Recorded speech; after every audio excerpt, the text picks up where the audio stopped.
Ya pemirsa, sejumlah Menteri Presiden Jokowi bertengger untuk menjadi bakal cawapres mendampingi Ganjar Pranowo dalam Pilpres 2024. Pertanyaannya, apa faktor yang menjadikan elektabilitas pembantu presiden ini tinggi? Kita akan bahas lebih dalam bersama dengan Direktur Riset SMRC Denny Irvani via sambungan Zoom malam hari ini. Mas Denny, selamat malam. Selamat malam. Oke, ini ada 3 menteri Pak Jokowi begitu yang hitungannya sangat disukai begitu oleh hasil responden atau responden hasil survei Mas Denny. Apa saja faktornya? Ya, baik, terima kasih. Jadi sebelumnya saya ingin sampaikan bahwa dalam berbagai studi selama ini kita sudah tahu ada 3 nama tokoh yang mendapat dukungan ya paling kompetitif sebagai calon presiden, yaitu Anies Baswedan, kemudian Ganjar Pranowo dan Prabowo Subianto. Ketiga tokoh itu juga sudah mendapat dukungan dari partai-partai dan bisa lolos presidential threshold meskipun belum daftar di KPU gitu ya.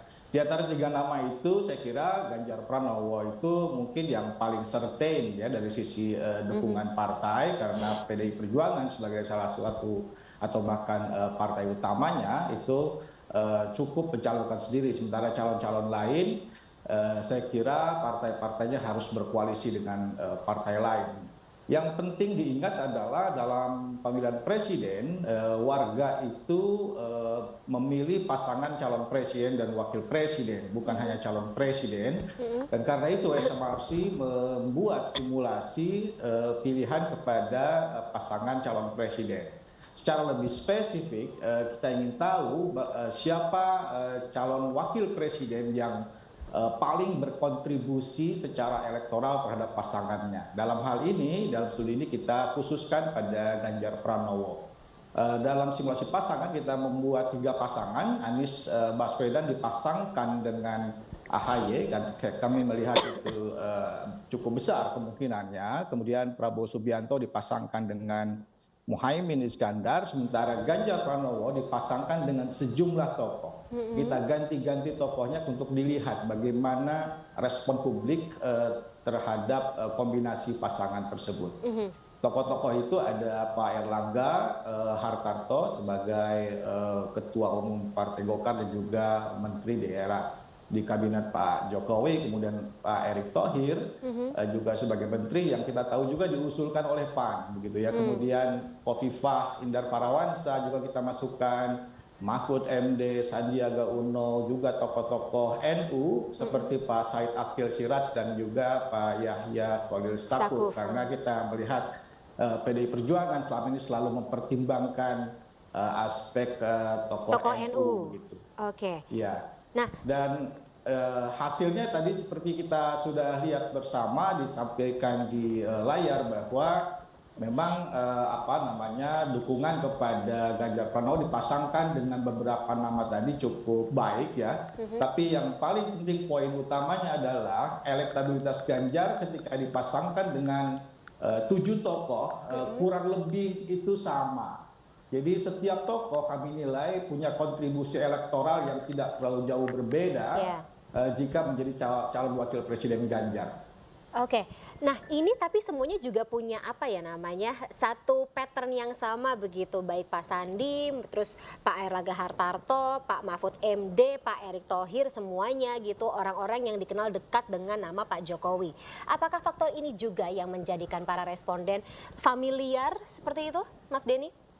Ya, pada dasarnya penilaian responden terhadap calon-calon wakil presiden itu selain dari faktor tadi juga lebih luas lagi. Mereka menilai seberapa bagus kualitas personal dari masing-masing tokoh, seberapa mampu bisa menjalankan pemerintahan bila terpilih dan seterusnya, begitu ya.